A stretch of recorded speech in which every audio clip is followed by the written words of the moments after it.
मैं ये विश्वास करता हूँ कि दुनिया में आज की सबसे बड़ी प्रॉब्लम है कि बुराई बहुत ही ज़्यादा है और ये बहुत ही ज़्यादा बढ़ रही है आज इस दुनिया में।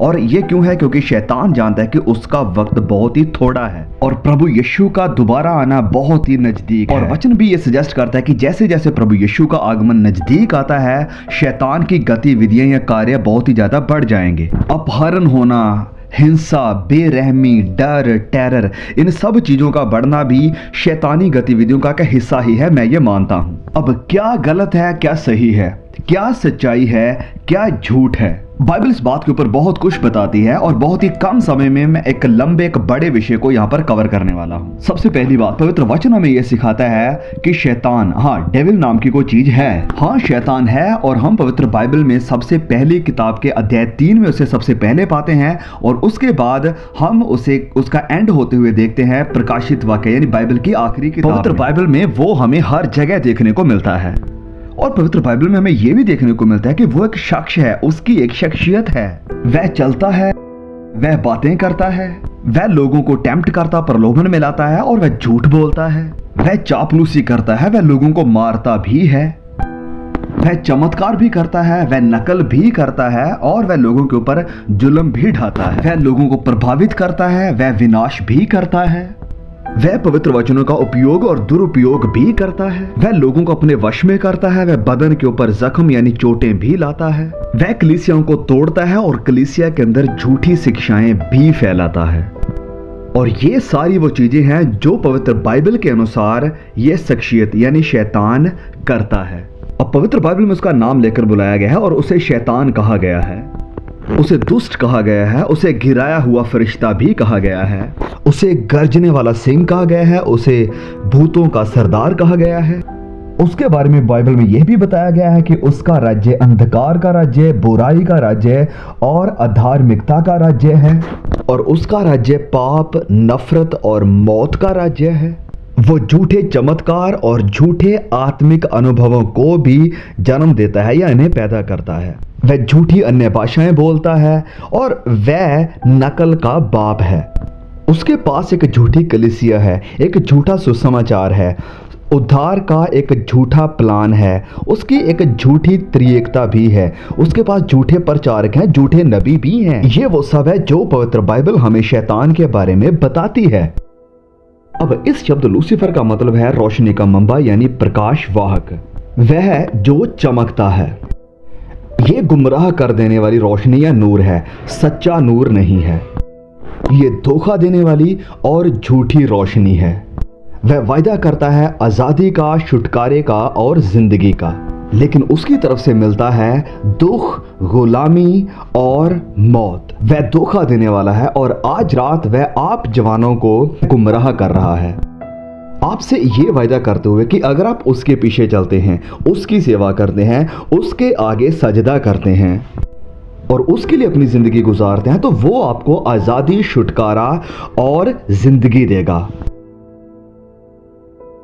लेकिन असल में वो आपको देगा गुलामी, दुख, तकलीफें और हमेशा की मौत नरक की आग में।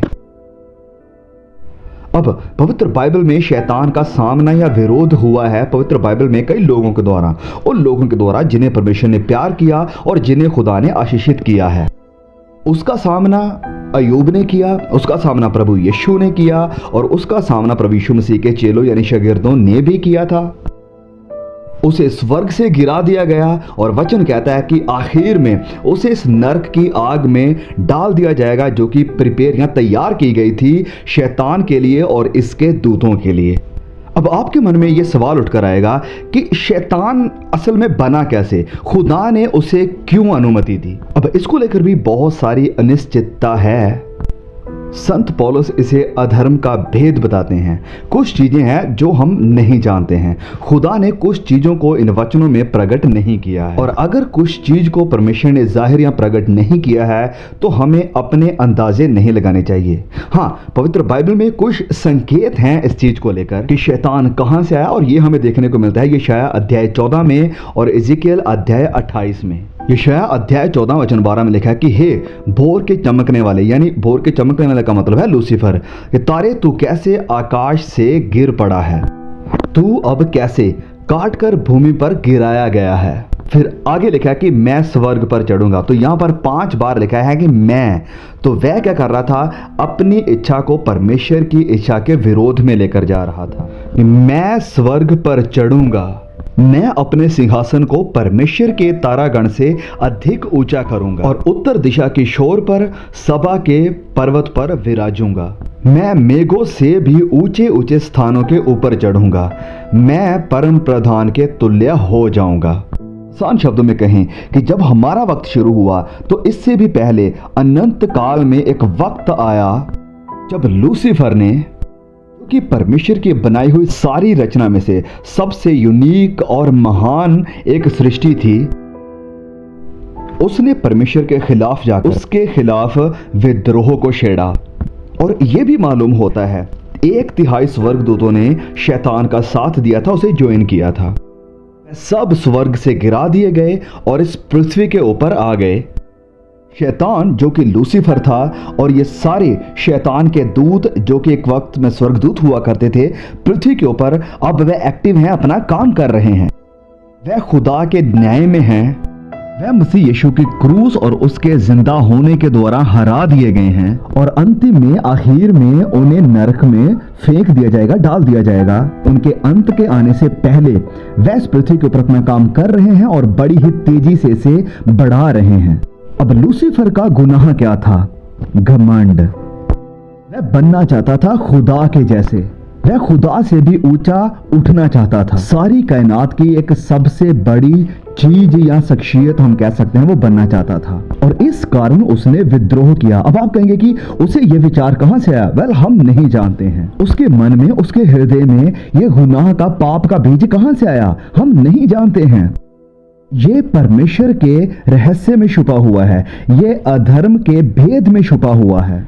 ये कुछ ऐसी बातें हैं जो हम पूरी तरह से नहीं समझते हैं और इस मिस्ट्री, इस रहस्य का हल नहीं होगा जब तक आर्मेगेडन की लड़ाई या युद्ध नहीं आता है, जब हमारे खुदावंद यीशु मसीह अपने स्वर्ग दूतों की सेनाओं के साथ इस पृथ्वी के ऊपर वापस लौटेंगे और वह सदा सदा के लिए शैतान और उसके दूतों का हल करेंगे, उन्हें खत्म करेंगे।